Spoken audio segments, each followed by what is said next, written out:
ഇന്ന് നിന്റെ ജീവിതത്തിൽ വലിയ അത്ഭുതം സംഭവിക്കും. ഈ പന്തക്കുസ്ത തിരുനാളിൽ നിന്റെ നിയോഗം സമർപ്പിച്ച് പ്രാർത്ഥിക്കുക. യോയേൽ പ്രവാചകന്റെ സുവിശേഷം 2-ാം അധ്യായം 28 മുതലുള്ള വാക്യങ്ങൾ. അന്ന് ഇങ്ങനെ സംഭവിക്കും: എല്ലാവരുടെയും മേൽ എൻ്റെ ആത്മാവിനെ ഞാൻ വർഷിക്കും.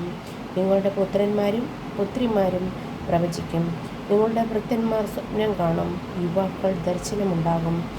ആ നാളുകളിൽ എൻ്റെ ദാസന്മാരുടെയും ദാസിമാരുടെയും മേൽ എൻ്റെ ആത്മാവിനെ ഞാൻ വർഷിക്കും. ആകാശത്തിലും ഭൂമിയിലും ഞാൻ അത്ഭുതകരമായ അടയാളങ്ങൾ കാണിക്കും: രക്തം, അഗ്നിയും ധൂപപടലവും. കർത്താവിൻ്റെ മഹത്വം. ഭയാനകമായ ദിനം ആഗതമാകുന്നതിന് മുമ്പ് സൂര്യൻ അന്ധകാരമായും ചന്ദ്രൻ രക്തമായും മാറും. കർത്താവിൻ്റെ നാമം വിളിച്ചപേക്ഷിക്കുന്ന എല്ലാവരും രക്ഷ പ്രാപിക്കും. കർത്താവ് അരുളിച്ചെയ്തതുപോലെ സിയോൻ പർവ്വതത്തിലും ജെറുസലേമിലും രക്ഷപ്പെടുന്നവരുണ്ടാകും.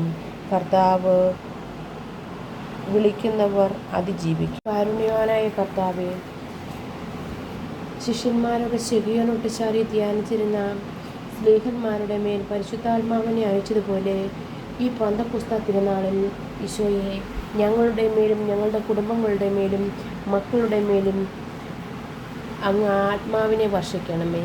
ദൈവാത്മാവ് കൂടെയുണ്ടെങ്കിലും പരിശുദ്ധാത്മാവിൻ്റെ സഹായമുണ്ടെങ്കിലും നമ്മെ തോൽപ്പിക്കാൻ ഒരു ശത്രുവിനോ ഒരു മന്ത്രത്തിനോ കൂടോത്രത്തിനോ ഒരു അശരീരിക്കോ സാധ്യമല്ല.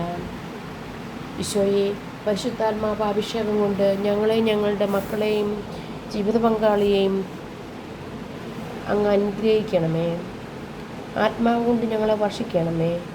ആത്മാവിൻ്റെ സംരക്ഷണം ഞങ്ങളുടെ മേൽ, ഞങ്ങളുടെ നിയോഗങ്ങളുടെ മേൽ, ഞങ്ങളുടെ ആഗ്രഹങ്ങളുടെ മേൽ അങ്ങ് കാവലേർപ്പെടുത്തണമേ. പരിശുദ്ധാത്മാവിനെ ലഭിച്ചാൽ ഒരു വ്യക്തിക്ക് പരാജയമില്ല. യേശുനാഥ, അങ്ങേ ആത്മാവ് കൊണ്ട് ഞങ്ങളെ വർഷിക്കണമേ. ആ പരിശുദ്ധാത്മാവ് പല രൂപത്തിൽ വരുന്നുണ്ടെന്ന് നമുക്കറിയാം. ആ പരിശുദ്ധാത്മാവിൻ്റെ ആഗമനം തിരിച്ചറിയുവാനുള്ള ദൈവിക കൃപ ലഭിച്ച് ഞങ്ങളെ അനുഗ്രഹിക്കണേ. സ്നേഹപിതാവായ ദൈവമേ, അങ്ങയുടെ അനന്തമായ പരിപാലന ഇന്ന് ഞങ്ങളുടെ ഭവനത്തിൽ നടക്കുന്നതിനെ ഓർത്ത് ഞങ്ങൾ അങ്ങേക്ക് നന്ദി പറയുന്നു, സ്തുതിക്കുന്നു. ഈശോയെ, ഇന്ന് വരാൻ നൽകാൻ പോകുന്ന അനുഗ്രഹങ്ങൾ ഇന്ന് രാത്രി 12 മണിക്ക് മുമ്പ് ഈശോയെ അങ്ങ് ഞങ്ങൾക്ക് നൽകിയതിനെ ഓർത്ത് ഞങ്ങൾ കോടാനുകൂടി നന്ദി പറയുന്നു. കഴിഞ്ഞതിനെയെല്ലാം മായ്ച്ച് ഒരു പുതുജീവൻ, ഒരു സൃഷ്ടി ഞങ്ങളുടെ ജീവിതത്തിൽ സംഭവിക്കുന്നു. തന്ന എല്ലാ അനുഗ്രഹങ്ങൾക്കും കൃപകൾക്കും കോടാനുകൂടി നന്ദി പറയുന്നു.